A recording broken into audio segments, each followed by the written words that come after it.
you to the other side. Find me waiting there, you'll see if you just close your eyes. Alors, bienvenue tout le monde à cette première émission de FM TV. Alors, cette semaine, nous accueillons nul autre que Martin ici.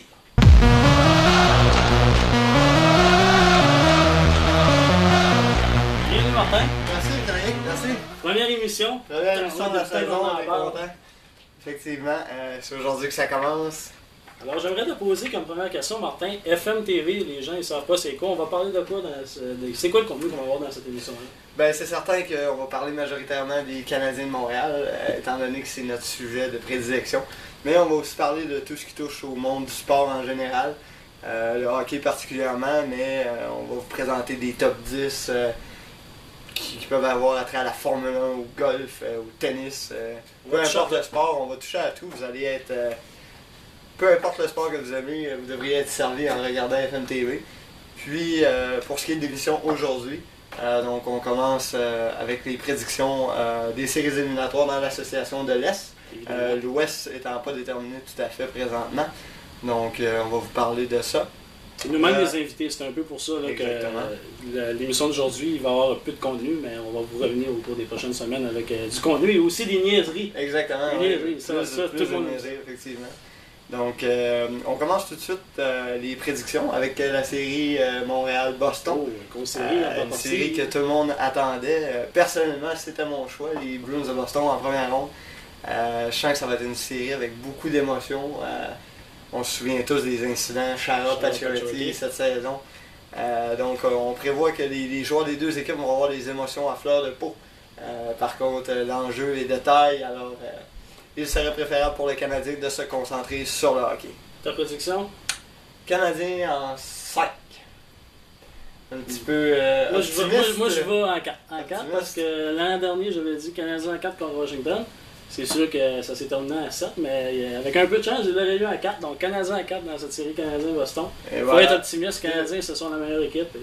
Exact. C'est comme ça. Deux prédictions très optimistes. C'est ça. Une autre série, ici, j'ai les Capitals de Washington qui vont affronter les Rangers de New York. Une série difficile à déterminer, selon moi. Deux équipes. Deux équipes fragiles, je dirais. Ouais, effectivement, avec certains au niveau de l'avantage des Rangers, c'est au niveau du gardien de but. Aucun doute. Émeric Lundqvist, dans les buts, est un des meilleurs gardiens de l'Association Ouest et de la Ligue nationale en général. Par contre, on sait que les Capitals ont une attaque explosive. Ovechkin, Backstrom, Semin, c'est des joueurs qui peuvent exploser à tout moment, malgré qu'ils n'ont pas connu une saison extraordinaire. Ils se sont plus concentrés sur la défensive au cours de la saison et avoir une équipe plus soutenue, parce que là, l'an dernier, tout a été en direction d'Alexander Ovechkin. Exact. C'est un peu pour ça que c'était une équipe coup-ci, coup-ça. Exactement. Moi, je vais quand même avec Washington, vu qu'ils ont encore une fois terminé premier, vu que cette année, ils forment plus une bonne équipe que l'an dernier. Je dirais Washington à 6, mais ça ne sera pas facile, justement, à cause du fait que Washington doivent prouver tout en série. Alors, si que les Rangers parviennent à gagner un ou deux matchs, ça va être difficile du côté de Washington. Ma prédiction aussi, Washington en 6. Je crois que c'est une prédiction assez réaliste pour cette série. Et après ça, on a ici les Flyers de Philadelphie contre les Sabres de Buffalo. C'est deux équipes au style un peu différent, selon moi. Les Sabres, c'est une équipe un peu comme le Canadien, axée sur l'offensive, la vitesse d'exécution. Alors que les Flyers de Philadelphie, une équipe plus robuste, costaud, qui aime jouer des matchs physiques. Alors, ce sera à déterminer laquelle va l'emporter, la vitesse ou la robustesse. J'aimerais bien, personnellement, j'aime mieux les Sabres de Buffalo que les Flyers de Philadelphie. Alors, je mets ma prédiction sur Buffalo. Buffalo en 7, ils l'auront pas facile. Selon moi, les Flyers vont vendre charmant leur peau.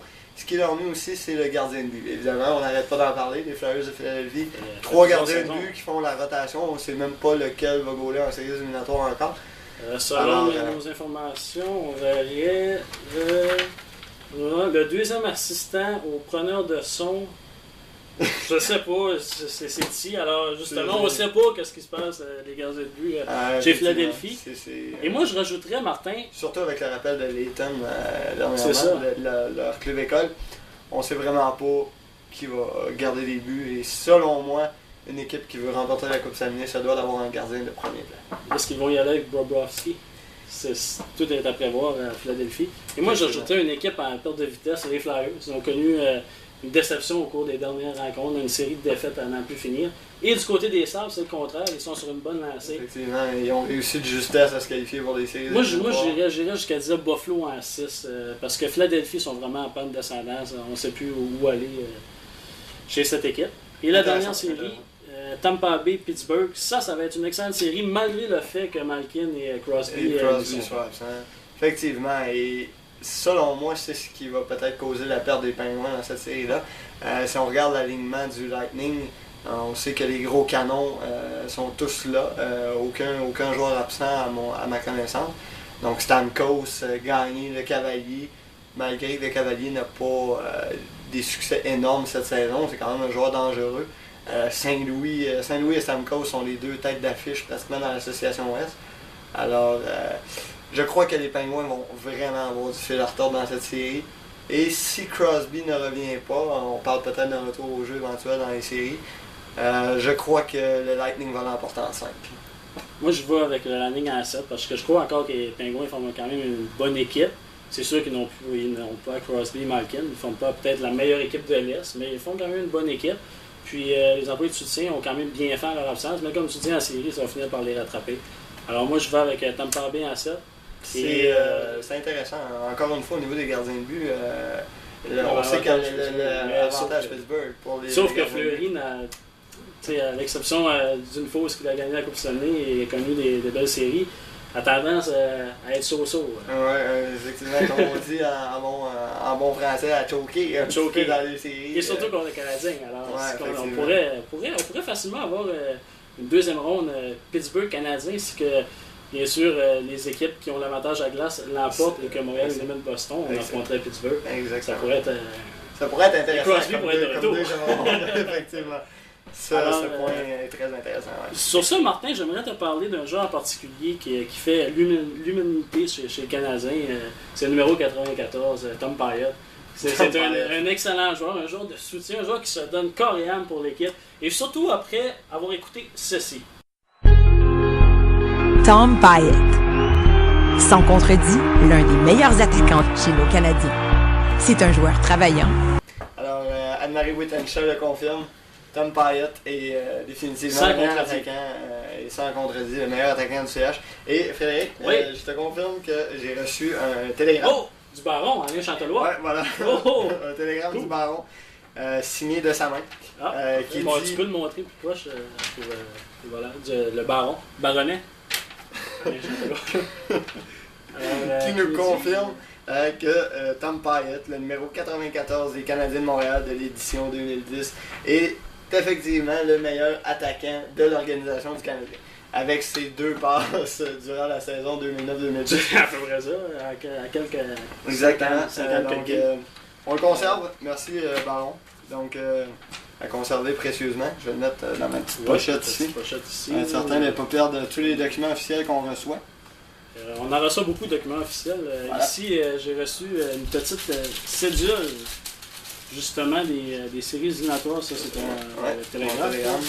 Une petite cédule des séries éliminatoires de la Ligue nationale. Alors, comme vous voyez, il n'y a pas de technologie au TD Becknor Garden de Boston. Alors, on marque encore au crayon plomb, bien sûr, les pénalités. C'est assez spécial. C'est assez incroyable.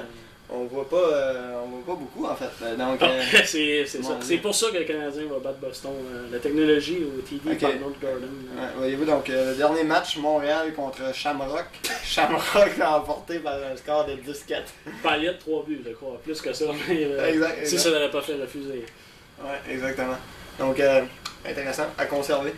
Peut-être quelque chose d'autre ici. Là. On va regarder ici. Notre petit.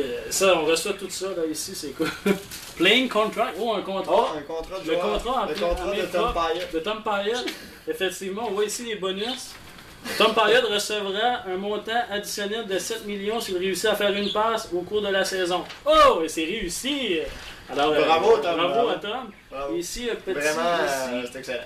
Et si tu réussis à faire un dégagement lors d'un désavantage numérique, nous t'offrons la modique somme de 500 000 $. Oh! Et c'est réussi car Payot a désavantage numérique.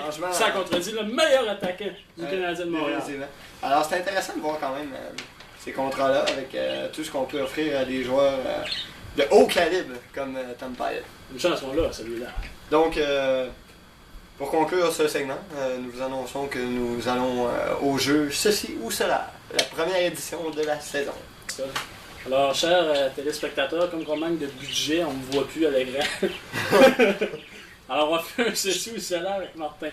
Alors, Martin, je vais te donner 2 choix de réponse. Tu me dis lui que tu préfères ou lui que tu veux. Ou, Parfait. peu importe, là. Tu connais, tu sais comment faire ça. Ouais, vas-y. Appeler ou texter? Texter. Facebook ou Twitter? Facebook. Indiana Jones ou Han Solo? Indiana Jones. Mercedes ou Audi? Mercedes. Blonde ou brune? Brut. Neige ou pluie? Neige. ESPN ou Sport Illustrated? Sports Illustrated. NASCAR ou Formule Formula. 1? iPhone ou Blackberry? iPhone. Sidney Crosby ou Alex Ovechkin? Sidney Crosby. Québec ou Montréal? Montréal. Maria Sharapova ou Anna Kournikova? Anna Kournikova. Roger Federer ou Rafael Nadal? Rafael Nadal. Andrei Markov ou James Wisniewski? Wisniewski. Lewis Hamilton ou Sebastian Vettel? Vettel. Harry Potter ou Lord of the Rings? Lord of the Ring. Bruce Willis ou Tom Cruise? Bruce Willis. Basketball ou football? Football. Douchebag ou emo? Aucun des deux. Peter Straka ou Jacob Soulet? Soulek. Dave Morgan ou Oli Duclos? Oli Duclos. Alors, c'est tout. Bonjour tout le monde. C'est maintenant moi qui est à l'ordi. Wouhou! Je me venge, vu que Fred m'a posé des questions, je décide d'y reposer les mêmes. Mon tour. Fait que Fred, t'appelles ou tu textes? Texte. Facebook, Twitter, Facebook. l'autre, Indiana Jones ou Han Solo? Indiana Jones. Mercedes ou Audi? Mercedes. Blonde ou brune? Brune. Neige ou pluie? Neige. ESPN ou Sports Illustrated? ESPN. NASCAR ou Formule 1? Formule Ok. iPhone ou Blackberry? 1. Blackberry. Sidney Crosby ou Alexander Ovechkin? Crosby. Québec, Montréal? Malheureusement, Montréal. Maria Sharapova ou Anna Kournikova? Anna Kournikova. Federer ou Nadal? Roger.